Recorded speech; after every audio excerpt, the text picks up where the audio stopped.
you're getting this now, but it's like I'm doing camps and shit around town, and I'm getting these guys that are like grown ass men being like, "Hey, remember I was at your camp when I was like 12 or 13?" I'm like, "Dude, you're like 23 right now." I'm 22, like, so yeah. After my senior year in college, you weren't even born when I was drafted. Thanks. That makes me feel awesome. Yeah, I'm almost 50, but guess what? We're the guy that we used to make fun of in the clubhouse. Is like, listen to this old bastard talking about he used to could. Yeah, I'm the used to could my now. Game now, man.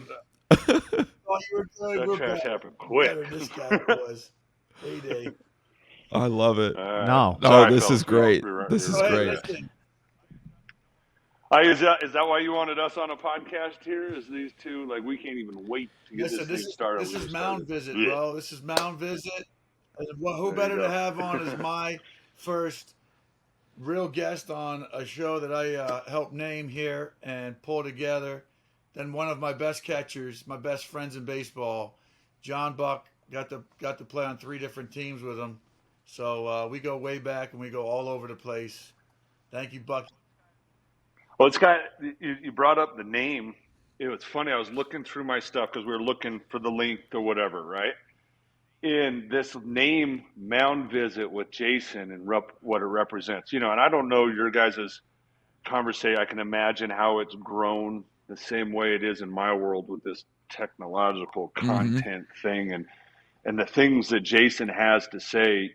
You guys obviously recognize it as an asset, and we both saw this when we were both playing Next Level Locker. Some of the things I'm sure he's probably thrown up on you, but this Mound Visit, he's been saying Mound Visit and what it is, and this thing of like what it really is, like what I'm really doing and pulling out of Jason or Zach Greinke or Harvey or who do I need to be on this Mound Visit? And Jason articulating, we're in a Pirates bullpen. Now, this is in like 2013. 13. What was it? 13? Wow. Was it 13? So John, that was 10 years ago. 2013. So I know. You know what we were just talking about when he loaded this thing on? But it's been this idea that it's cooked in Jason that I understand, because we're just able to formalize what our experiences are, and everybody, yeah, that's a good idea, which you two smart gentlemen have helped him formalize here. But it's this Mound Visit of Jason's idea of hey, let's share some of our experiences, and us talking about that, and me saying, having a product of lizard skin and these things, like, Jason, that's real. Like that Mound Visit idea, keep doing it. So I've always, like, hey, Jason, you should do this. You should do this. This Mound Visit thing, it's good. And the knowledge you have of the game and the passion you bring and what's really going on in a Mound Visit, especially when Jason was on the mound, that was a big, like, it meant something if he screwed up. I mean, he lost the game, right? So those Mound Visits were very important for him. So I think, to hopefully serve the first guest, if you will, justice on the name, as Jason tried to brush past it. Let's not just brush past that. I know this name for Jason means so much to him, and the concept, what it is, this Mound Visit, I mean, that's kind of where our relationship started, was being in struggle and like, dude, how are we going to figure this out together? Here's this Mound Visit. Like, what are we going to do to get out of this? Because I got a little bit of the yips back to you. And then we got those 3, 4, 5 hitters trying to rip our heads off. And then your slider's a little shitty because your back ankle and your Achilles has got it. You're like, how are we going to do this? That's the old Visit that we had, right? Not the young Visit. Hey, that's why the scene out of Bull Durham is the best. Like, hey, what are we going to get, Yeah. Candles. Oh, dude, it captures it in the weirdest of ways, because only a guy like Jason or I can, like, oh yeah, that makes sense. Or you guys being baseball guys, like, oh yeah, bucket of chicken, live chicken. That's a normal. Yeah, we could see how that normally crosses in a clubhouse. They're trying to get rid of the Mound Visit with the earpiece, the speakers that they're wearing and the. Oh, I would have had a PitchCom. That's what it's called. They're trying to get rid of it. I mean, it's not necessarily that they're. I think they're not necessarily trying to get rid of it. I think it's just it's another attempt to speed up the game. I think it's a place where technology can evolve. I think they're doing that. But I think the mound visit and things can end up being, it's going to be different. It's going to be like, hey, Jason, why the hell you want to throw this? And then Jason's going to be on the mound. Just shut up, Buck. Just throw what I want. And then you're going to hear this. You want to go back out to that place I took you last night after the game? Watch that band again? Just get back there because this game's over. That's what it was said. There you go. I've known Buck for 4 minutes. I know. And I can see how these two gravitated towards each other. Yeah, it's incredible. Yeah. It. Well, I think too is if you were to see me with like a maybe a little more calmer. Okay, so it changes kind of based on I would like, since we're going on the theme of mound visit, I would have that mound visit be a little more chill. I know where Jason's energy level is. I know where he operates, and like where his answer, right? If we're keeping this baseball mound visit is, and I'm being a catcher, getting the most out of it, Jason's energy level is that I will take this ball, shove it down his throat, and tell me that this game's over. Like, that's him. You know, so being able to know that personality and mirror that and bring that, I know that and that slider and that curveball and that slider, and he's coming up to punch my chest afterwards. Like we've articulated that and we've executed it in the mound visit, in the bullpen, and all the way out. And I know when I'm doing those mound visits, when I need to step on his toes and bring him Jason, I'm mirroring that energy that you guys are seeing, that connection. Now, if it's Zach or something, I got to tone that down. That mound visit's going to be a lot different. You're reading the room. And I think you would see that same. Yeah, that's kind of what you're doing in the mound visit as far as the catchers. Because this is some. I mean, we started off this interview with John just guns a blazing. So I think for the people that are listening, we're talking with former MLB All-Star John Buck right now, who Jason was kind enough to get on with us. But we want to jump right into it. I think kind of going off that, this is something I've always wanted to ask because I mean I was a pitcher in high school and in college, so I know kind of what a mound visit is like, but when you get to the professional level, what is because obviously you've been talking about your role in a mound visit with, different pitchers and stuff like that, but what's the pitching coach's role in a mound visit? What's the conversation when he comes out there? Is it mechanical stuff, or does that kind of depend based on the pitcher? You don't want to get, guys too inside their head, stuff like that. What does that conversation look like? Jason, you may have different perspective being on the mound, receiving end of that pitching coach, but I know Mike Maddox has a thing, and he was just like somebody I really looked up to because in the minor leagues, how to relate with these pitchers. In AA Round Rock, he's coming right off the field. I got him and Nolan Ryan telling me what just worked for them, like at the old age I'm at right now. They used to could, yeah. So I'm hearing them, and I'm buying into them of what they're doing, observing energy and what's his presence. Jason's high energy, and he even, if you watch him, and you can look it up and Google this. Look at Mike Maddox when he goes on the mound. He puts his hand on the pitcher. Yep. And he's getting that vibe. I think what you're doing, it's his way of tapping into like, where is this? Because he already knows, am I going to go out there and talk mechanics with this guy? Am I going to go out there pitch to contact? What am I going to do? And so he has an idea. So when he's going out to gauge that, he's feeling energy. Sort of stuff going on. He's feeling that. He's that in tune with his guy. Whatever you want to call it, you're getting him to buy into him in whatever way he knows how. And that's either Mike Maddox or pitching coach. Too, and he wasn't a pitching coach. Great manager though. He was a field guy. Got personal. He made you calm down. 'Cause I tell you from a pitcher's perspective. Yeah. Sometimes when you're going out there, there were times where it's like, I just don't know this is unraveling and I'm giving you my best, or I'm scared shitless and I can't fit a grease BB up my rear end right now. So whatever you guys got, I got, because I don't know. I just don't know. And that beer and nachos back there, and the guy that's foaming at the mouth yelling at me because I've created a situation and he might be losing some money on FanDuel or something. I don't know. It's not a good feeling. So somebody help, because I'm trying my best out here. So it was always a very honest conversation, to say the least, between the pitching coach, the catcher, and. Well, I think you have to be, because at that moment, like I said, it's drastic things are about to happen, good or bad. And so I think you're at a vulnerable state, like Jason's saying. Like, you get normally a big baseball player, they're not saying, hey, I feel scared and vulnerable, like I'm throwing up beforehand. And this is how I deal with it. You're at a spot where all three of us are at a level. We are the best in the world, and we're at that spot in the moment, literally in the moment. How do I get this pitcher to be even more so in the moment?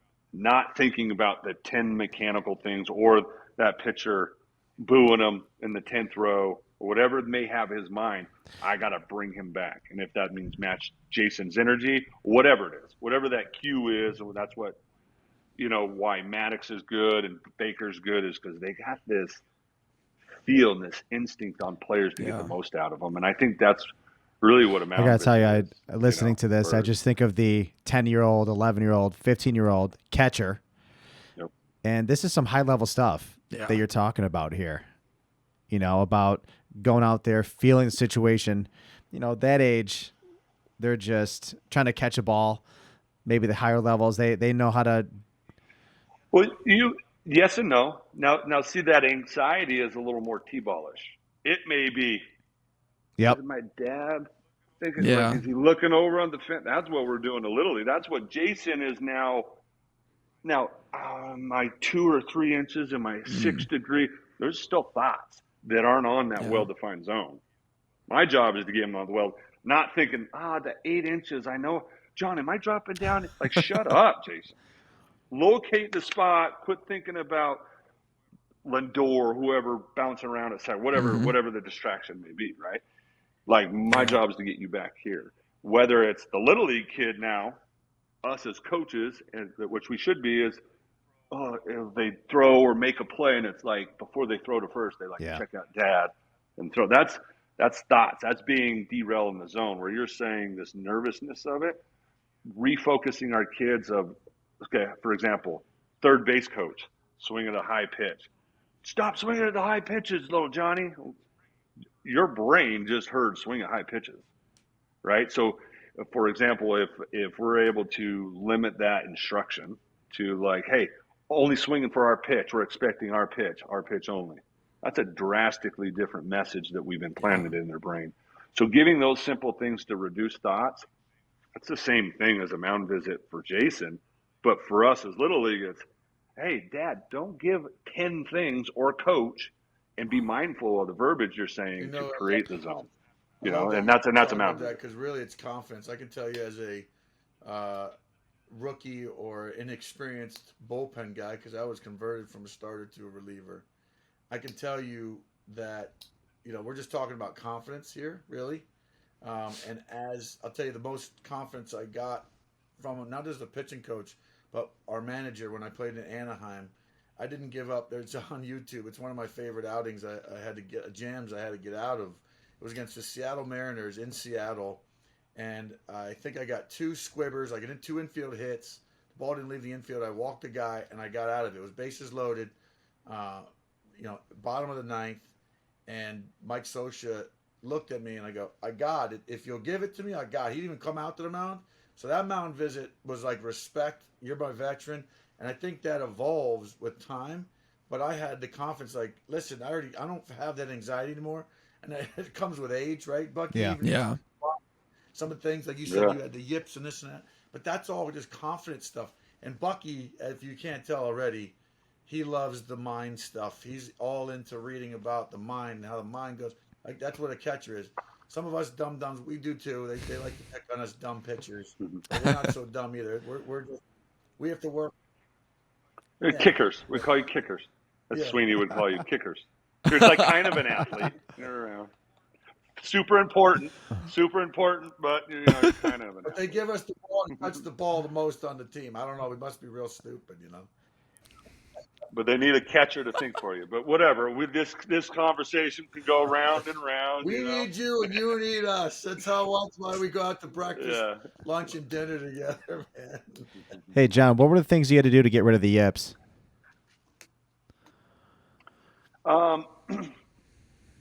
Well, I think it was one understanding like what was going on, right? I had a concussion in Toronto. I banged my head, continued playing, realizing what it was an injury to my prefrontal cortex, inflammation, things of that nature. Doing a lot of stuff and understanding with slow the game down. Dr. Harrison, that's been around. It's a lot of the eye tracking stuff. I was super into my body. That's what we had, right? And I love working out and I love getting whatever physical edge. So that was a thing that I was able to kind of measure. That was also, I could tell that I wasn't right as this was going. And then also learning I was really hard and everything always came easy to me, right? And I didn't realize my habits and things that were good just switched over to bad habits.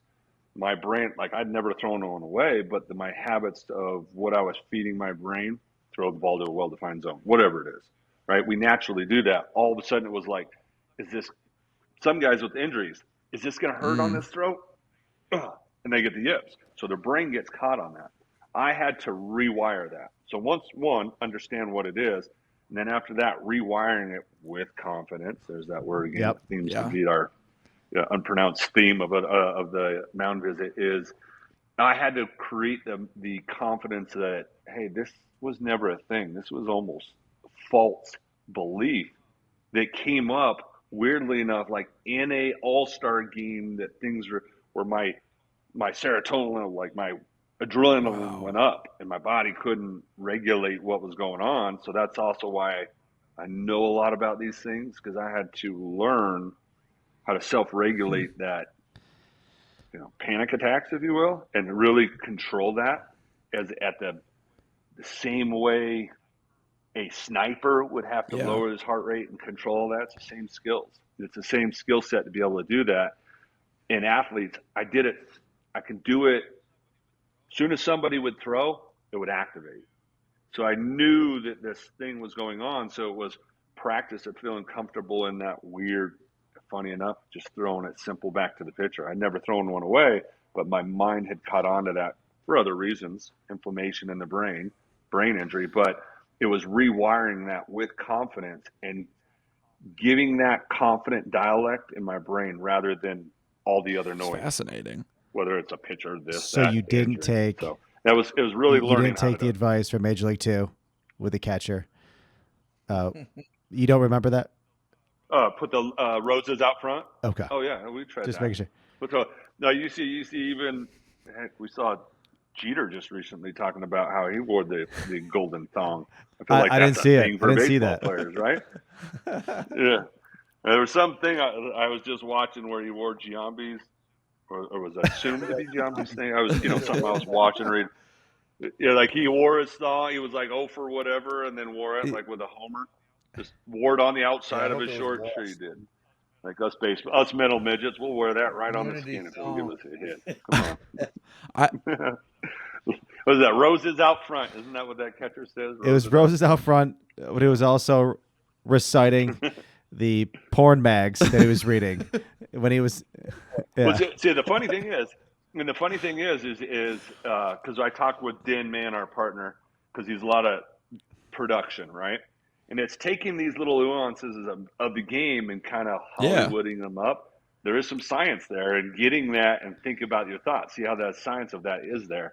But it's I didn't read up on Chuck Knobloch. It's an interesting and thing. what he had to do, to overcome that. Well, I don't know if he even really. I don't. Yeah, I think that was one of those things where it kind of derailed his career a little bit at that point. But there's a lot of guys.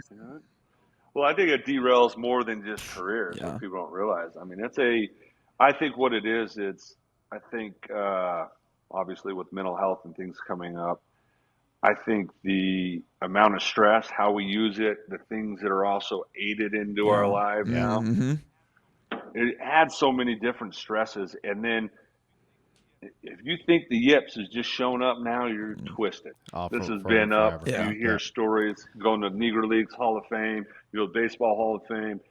You Rick hear Ankiel, about what an they just lost overcoming. it one day. I was gonna say Rick Oh, yeah. Ankiel, yeah. Yeah. An amazing story to make it to the big leagues as a pitcher, go all the way back, and then make it as an outfielder, a position player. Holy, Incredible.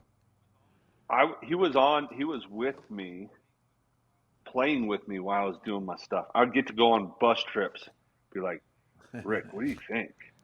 It's like, dude, like conversations like, John, you can't even tell. And that would Yeah. meant Sure. something to me. Like, yeah, you can't even tell or whatever. And so having those little conversations were huge to have Rick Ankiel on the bus next to me on the flight from LA to New York to talk about this. Like, thank you, Lord, for putting sure. him there next to me. Like, there's nobody else on the planet.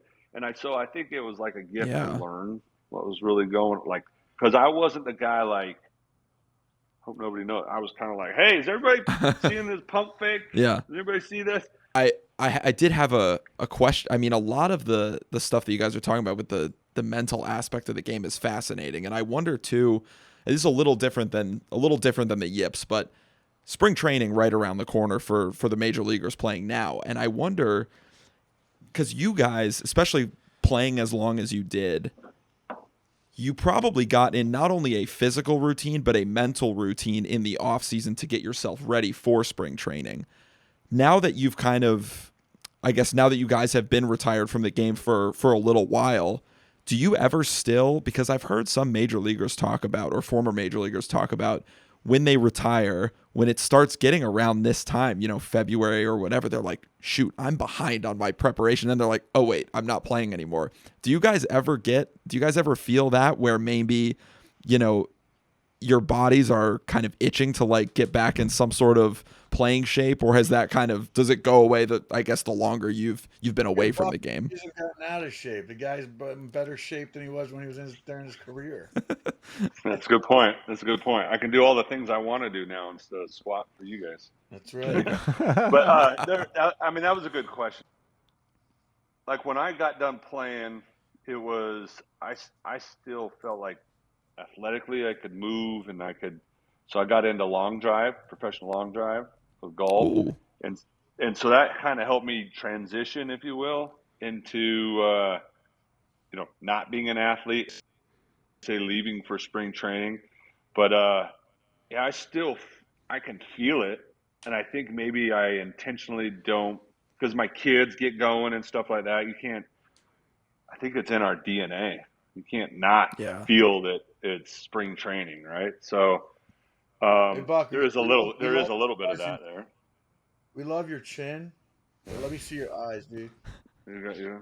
I mean, we're seeing from your nose up. There we There go. you go. There we go. We want to see all of John Buck right here. There we go. So what shows up? To me, it looks like it's from. You can see it when it's all four of us. Like I'm sure what Jason's looking at, he can see all four of us right now. The actual recording clip, you can see all of John. It just is a little smaller for what all of us can see. So don't worry, we can see all of. Learning all the technicalities. Hey, Jace, just throw the ball. Us guys, that supporting cast will, just right here, Jace. Just go like this and execute. Listen to this guy. This is why he had the mic. This is why he had the mic. I see the relationship, man. He had the mic in front of the bus. That's right. Hey, now that we got a pitcher and a catcher on here, I wanted to bring this up, and I'm surprised you haven't gotten to the question first. Okay. I want to know your guys' thoughts on the ABS system that's coming out, automatic ball and strike software that's being implemented. I think in the AAA now, it's been in the lower ranks. Mm-hmm. It's going to be AAA, like the Syracuse Mets. Jace, or what do you want to do? I can. All I'm going to say is, again, I love baseball. I hate the brand. I hate what they're doing to the game. The game that I grew up on, it's no longer mine. The thing that keeps revolving around the speed of the game. My answer is, I'm sorry. I don't know why everybody's in such a rush because 5 to 7 seconds of whatever they're doing, right? I'm going to bring up this device again. Just like you did, John. Everybody's so worried about speeding up the game. Well, if you don't want to go to the game, forget about life and everything. Everybody used to know that you're going to play and sit at a ball game, watch a ball game for at least 2.5, 3 hours. I don't know what 20 seconds of your life you're missing out on, but everybody's scrolling anyways. I go to any sporting event now, and they got a bone in the back of their heads because they're scrolling, and whatever they're worried about, their social media, who hit them up on LinkedIn, if the kids are okay at home, whatever's going on. So everybody's trying to make this game condense into a 3 hour, 2.5 hour, condense it, then shorten the game, play with 2 outs instead of 3. I don't know, but it takes. Jay, but what is that you think it'll do to pitchers, knowing that you got to hit a zone, you can't feel out the umpire, right? Try to test them a little bit. This is a game that's played by human beings, not robots, and if we want to play Stratomatic baseball and flip a coin kind of thing, I don't like it. They've already brought it to do challenges, but they're bringing betting into the game. So, I think that there's a whole different wavelength of so many different ways you can sidebar this. Do I like it? Short answer, heck no, I don't like it. Absolutely don't. What about and how about John from your pitcher? I can imagine. And what about from a catcher's perspective too? Because part of the art of catching, you talk about pitch framing. What about that? Because especially if there's going to be automatic balls and strikes, Yeah, because right now with all the data we're getting, and you see the way that catchers are maneuvering, catching the ball, going into the zone. Right now it's 16-24 with the good catchers, Mamunto and those catchers like that, and they're making 24% difference on certain pitches. That's a pretty big drastic swing. And then when any of those counts that you go from 0-0, 1-1, or 2-2 counts, and that's you take away that 24%, that's changing the game, and that is a human part of the game that's that perfectly imperfect. Now we're going to take that away and give it to a machine. I don't like it for that reason. I'm one for evolving with technology, using the data to do this stuff, using that data to hold the umpires accountable. I think that's great. Using that as a tool to sounds familiar. Give feedback, because we'll find a baseball player. We'll find a way that it's giving me answers somehow through the data. Mm-hmm. There'll be some sort of way I can cheat the system. Pitchers are going to find a way to cheat the clock, whether it's the base runners, whether it's the throwing. I'm already thinking as a catcher, how can I cheat? If I don't need to frame this anymore, my position, I become like a really quick ball return. Like I'm not standing the way. I'm already thinking how I'm going to evolve. So you could see it's changing. It's making me think, changing how I played the position. So that's just thinking how my brain's going to be. So you tell me that's not going to change the game drastically, you're out of your mind. And if that's what they want to do, like what Jason's saying, that's why I think you get so many drastic opinions about this, is because I think it will change the game. This is one that I think will change the game and take away some of the beautiful, unperfect human element of what it is what makes me be the artist and know I know this hitter. I know that this hitter and Joe West, we're just getting into it. I'm going to use that human element and get me that answer too. Interesting. What about the emotional aspect of it, guys? You sit there and go, that I know it's right there. You argue with the guy like, you've been giving this to me all game. Right. The emotion, fans getting emotion. We're worried about the speed of the game. I think that's going to dull the emotion of the game, because it's going to be sitting there. Well, you can't argue with that. So everybody's going to be just it's a very good point. Yep. It's something that I think of too as a fan too. It's the same way, because kind of what you just said is part of being a fan. Part of what I like about being a baseball fan is sometimes complaining about calls that the umpire makes, or appreciating when you have a catcher on your team that can steal strikes for your team, because you just appreciate that art. But then you also appreciate kind of the beauty and also like the mystery of the game of baseball, which is that, stuff like that can happen all the time, where inches and that human element, that human error, can make such a massive difference in a game, and you just won't have that anymore. Yeah. I just brought up the 001122 counts. Let alone the 2-out pitches that are nipping the corner. Maybe they nip them, but no, baseball, that's not it. Because the way the game's set up a different way, and it nips it, and it's the pitch that everybody's like, "What the hell?" And the computer's going to go strike, and Right. everybody's going to be like, "What?" Because the Here's a computer game. takes one. Here's a game, guys. We'll bring up somebody. I was actually traded for this guy, Levon Hernandez, in Ooh. 1997. Through that 15 strikeout game, right? Yeah, but that was. I see. This is where I think technology would help because that's ridiculous. I'm just giving an example of where you're either for it or against it. That game could have changed the drastics of maybe the Marlins went to the World Series that year. Yeah. Levon Hernandez, they're riding his arm and he, riding that wave. 15 Ks. If you look at the strikes he was getting out my of goodness. the zone. Oh man. And that's what I'm saying. The element of that emotion, just take the emotion of that and the conversation and all the content of all the sports shows, ESPN, talk shows, radio shows that were talking about that game. Did you see that? Did you see that? Did you see LeBron James? Did you see that? That's what we do in sports. Right. And we're gonna take some of that and go, what are we gonna do with what kind of things are gonna come out of this? Do you see that? Do you see that robot call it and nobody can do shit about it? Do you see that? That's what's gonna like. That's great. It's gonna be on their phones. They're gonna be on their phones anyway. Well, it's like it reminds me of that. I think it was Greg Maddux threw like a complete game in like 78 pitches or something like that. Yeah. And some of the calls that he was getting were like a couple of balls off the plate each side. But since he just kept consistently dotting that up, the umpire just kept giving him that and giving it, and then he would go another centimeter off. And it's you would watch Lopez, and he knew.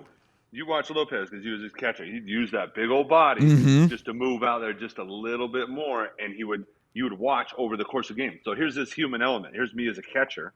Yeah. I'm watching Lopez do that, and then later, sitting there in Round Rock, hearing why he and Mike and Greg and even Nolan are doing that. Catcher, the reason they're telling me that is they're saying, hey, when my catcher would do this, I would get that's gone now. So that it's very depressing. I'm going to be honest. Yeah, that's gone. And that's what made Nolan and the Maddoxes the best in the game. And hearing that, I got to hear that from both of them of why their catcher got the most out of them. From the two of arguably the best in the game at controlling the fastball. That doesn't even matter now. That information they give me is irrelevant now if we got a computer back there. Yeah, but what do you say too, Bucky? Just the style of pitching. I mean, you got guys like Maddox, legendary Hall of Famers, throwing 86 to 88, painting, sinking it, just maybe striking out 3 in a complete game. It still had 3,000 strikeouts, by the way. Yeah. By the way. Now, no big deal. Little side note. His style of to today's where, again, I question these guns, the type of radar guns we're using. Everybody's getting up to 105 and it's creeping up to MPHs where they're getting the ball out of the hand and stuff like that. But there's no dotting it up as much as it did in the past, right? It wasn't the focus. Hey, you can dot a gnat's ass and get out there and see how much the umpire's going to give you. Whereas now it's a power game. Rear back, throw hard as you can, kid. We want you to throw 100, and I can hang my hat on that instead of. Well, Jay, we were talking about that earlier about back in the day. If you were throwing the low 90s, it was you were dealing. The mid 90s guys. It was Guys used to be like, "Holy cow, he's throwing 98." Now everybody seems to be throwing 98. Yeah, I mean they're throwing cutters and sliders at 98. Their fastballs are 102, 104. Kenny Rogers, who I played with in Detroit, he used to always say, even to us, Joe Zamai, you guys get to throw a billion. It wasn't his style. He was a lefty topping out at 90, 91, and different style, learned how to make it go. Well, it's funny. Mike was telling me, because now he's the spot with the Rangers. He's going from one pitching job from St. Louis, obviously good history baseball. Kind of the regime was changing, right? Yeah. The theory or the coaching staff, which is great, it's changing. I don't think it was an unsatisfied with a job. It's just theory or whatever. or methodology or beliefs. Mike, pitch to contact, right? His thing, so one of his arguments, let's pitch to contact, get out of here in less innings. Now, there's new regimes, new people, new conversation who's like, what? Why would you pitch to contact, idiot? Right. Throw a billion and get swings and misses, right? And so pitch away from contact rather than – and so there's some things that through experience and knowing how to do that, that's what those guys and those experiences, those Maddoxes and Nolans, it's hard to replace that experience. When they're able to give it out and know how to use and manipulate things like that, that's why they're special. Man. Really, I was telling you earlier about the days of the Jamie Moyers. Oh, yeah. Legend. He knows how to use. He would use when I'd get up there and you start feeling good, he'd be like, oh, I got this young kid right where I want him, right? And I would start use, yeah, and then it was like, woof, woof, woof, like 3 swings as that changeup is halfway there. He would see that young kid and be able to use that. That's that experience and saying, oh, you've been seeing that. I know how to use that eye and pitch to your contact. I want you swinging. And that's that. It's incredible. You don't see that. You don't see that now. It's reverse. Yeah. You don't ever see that. This is, and I know your answer would obviously be Grilli, but who's the second most talented pitcher that you've ever caught, John? That you can, if whether it's stuff or velocity, whatever you're thinking of. I think Harvey, when he was first year when we were just with the Met, like you saw that was, of course, yeah. That tugs at my heartstrings a little bit. The only other person I was able to witness that sitting there and be able to see something special is obviously Zach Greinke. He was super good, and Mark Burley, as professional as he is, Josh Johnson, but it's maybe I think overall longevity, put it all together to say they do it is obviously Zach. And the things the things that he would do that have made him great, that make me go wow, is remember he and I were the youngest battery crew at one point. And while that was being on, right, we're both trying to prove ourselves. This son of a gun's throwing, John, we're only going to throw change-ups today. I'm like, what? Like, we're just trying to make everybody think we belong, Zach, and you want to just throw change-ups the whole spring training game? Yeah, I want to see what they do. I'm like, okay. That's awesome. But, he's 12 doing that in his first spring training. He was able to look and analyze the game very special. Yeah.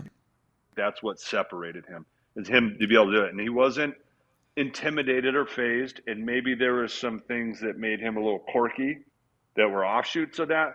But the plus side of that quirkiness, he was able to look at the game very uniquely, and because of that, I think he's had a lot of success. And that's that. Hey, who's that different person? And I think that's what makes him different. That GOAT, if you will. Everybody seems to have a Zach Greinke story that's played with him. Is there? I know you just mentioned that where he went out into spring training start. And he's like, "Yeah, we're only going to throw changeups today." Is there another story maybe that sticks out to you during your time playing with him? I just said this one onto another podcast. I think it was with the Royals podcast I just did, and they asked this question because Zach has so many of them. Because I think he's just authentic. He's just saying literally what's on in his mind, and he's usually right, and he has purpose, and it's not. If it's going to hurt your feelings, check it at the door, and that's kind of what this one was. It was when I was doing a lot of his game plans because I get really into it, being the starter, positioning, all the stuff you should do. Miguel Oliva was the other catcher.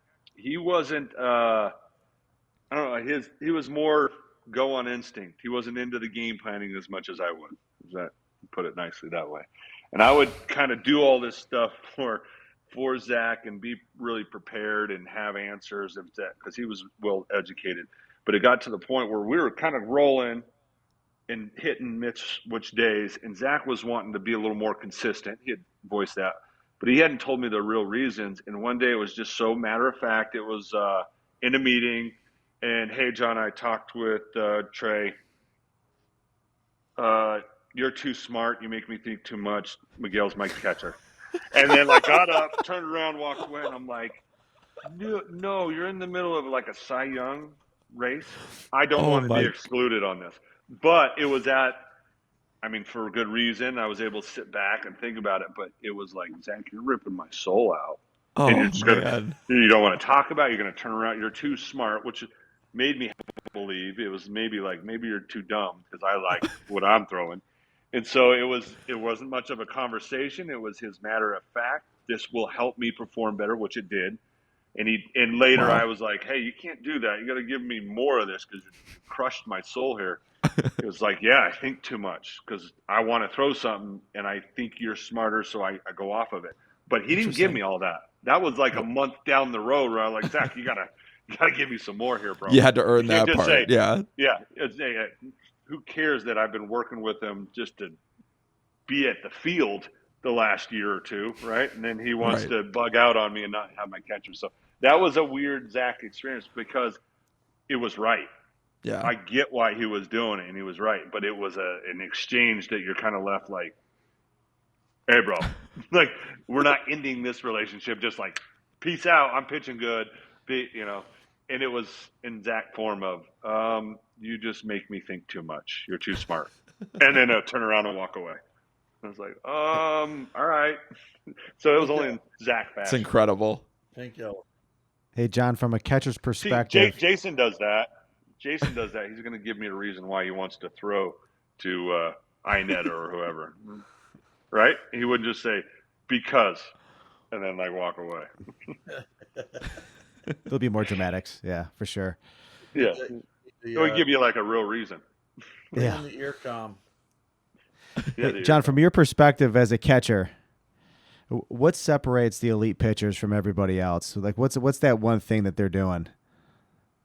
At least in your mind. Okay, I touched on 0-0, 1-1, and 2-2. Mm-hmm. They control that count, and I can throw their first, second, and third pitch. And if they're super good, there's Zach Greinke or Harvey. I can throw that fourth pitch in that 0-0, 1-1, 2-2 counts that I need to have my pitch. Where normally it's your third pitch or fourth pitch for a reason. The reason that's such a good weapon is now I can go to that third or fourth pitch and pitch off my first or second pitch because that third or fourth pitch adds this to it, not just front to back, but also adds like a Zach or a Harvey when I would use his slider in on lefties as like a cutter. But it's a it was a true slider, but he's throwing that son of a gun at 98. I can use that now as a side for an example, right? Him and Zach were able to do that and change speeds and say, all right, I'll throw Zach's changeup, which was his fourth pitch, and I'll use it this way on a 2-2 count. Where normally, say at the time a Jimmy Gobble or whatever, I wouldn't throw his or Elvis Hernandez. I wouldn't throw his third pitch because they didn't have that. They didn't have that. They barely had the third pitch. They barely had the second pitch executed when we needed to. Zach was doing that on this third and fourth pitch in a 2-2 count. That's that special thing. Crazy. Wow. That gives tools that I can just do all sorts of things with. Front to back, side to side. You're not just one-dimensional. You're four-dimensional, if you will. Man. And if you're Zach, you're a little screw loose because you'll be like, I can't get Vladimir out, so I'm going to throw a BP fastball down. You have this, that little major league that guy that says, you don't have a cojones. He has those. And to be able to be like, all right, and then throw that and see Vladdy like, oh, I don't know what to do with this. Boom. Like, hit it over the third base dugout. And that's the only thing him able to do. He has whatever that 8th, 9th tool he has to make people do weird things. Incredible. And it gets us all talking to him. This type of stuff. Yeah.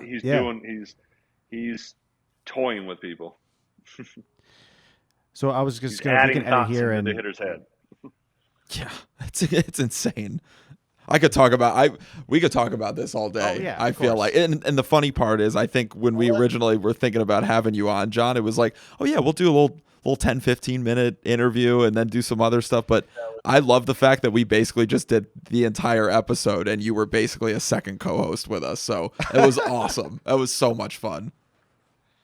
Well, I'm glad and podcasts are fun and unique because I've found I always have this list when I was doing them I have this list of topics I want to do, but it seems like when you get in a conversation like this and you have people that are passionate, It's a the flow. conversation leads itself. Like we didn't say, hey, let's talk about like confidence and throwing and how to Mound visit confidence out of this. Like it wasn't that, it was just an ebb and flow. And when you do that with like-minded people, I think it's pretty easy. So I appreciate you having me. Better yet, I'll send out a fun note. John Buck, not only you hit one bomb off of me, all right, John? Did I really? I didn't even know I had the one. You had Nice. the one out of 10 ABs. I somehow I tricked you the other 9, I guess. But Detroit. It's had to be Detroit early on, yes, right? Kansas City versus the Tigers. You were in my division. Fun fact: you guys can bring in some video, right, to this whole segment. Oh yeah, absolutely. All right, so Buck's a pretty big guy. He did mention earlier in the show, and I want to do a fun fact for people who don't know what guys do in their retirement. John decided to trade his bat in for a driver, and there I just sent you the link to his long drive competition when he was trying to be a pro. It was a pro long drive contest. 48th in the world at one time. Ooh. So, you know. Okay. I mean, that's good.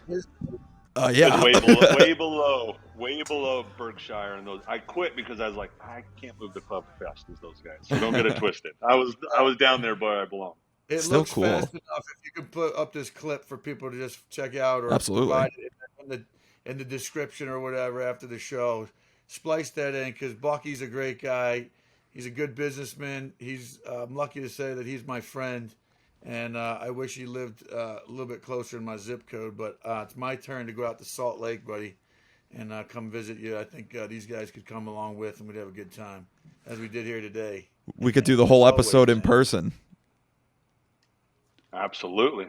And we can go skiing afterwards. There you go. Come on out. We're in. We're booking our tickets. All right. Yeah, sounds good. Yeah, Justin, get on that. We'll start a little business trip. Mound visit. Who better to have than John Buck, my buddy? Agree. On 3 different teams. Well, I feel Absolutely. honored, and like I said, I think this is going to be awesome with Jason and Mound visit. It's a topic that seems easy and self-explanatory, and I'm just happy I get to be the first one because Jason's been talking about it since. Like I said, we're going to date ourselves. 2013. 2013. You finally did it. You finally started a podcast or some sort of radio show. I think at the time, I don't think podcasts were a thing. I think it was a radio show that you were talking about. Right? Yeah. Whatever your idea was. Yeah. But anyways, kind of cool. Regurgitate all our brain stuff that came out of our mouth and brain, and here it is. We're finally doing it, man. Well, awesome. 10 years Awesome. later. Amazing. Well, anyways. Casey was graduating out of high school when you were deciding about doing the first Mound visit. When we were talking about Mound visit, Corey's like, hey, Mom, I'm leaving for high school. See ya. So, that might have been right before high school, to be honest with you. I don't want to make you feel. You son of a bitch, Casey. You son of a bitch. Oh man. Well, on that note, guys, thank you so much, everyone who's watching, for tuning in and listening. John, thank you so much for taking the time. Jason, as always, and Justin from here inside the Top 100 Sports Network studio. We will see you guys next week. Make sure to subscribe and like the video, and we'll keep getting more out, and hopefully we'll be able to sit down with John again real soon. No doubt. All right. Thanks, fellas.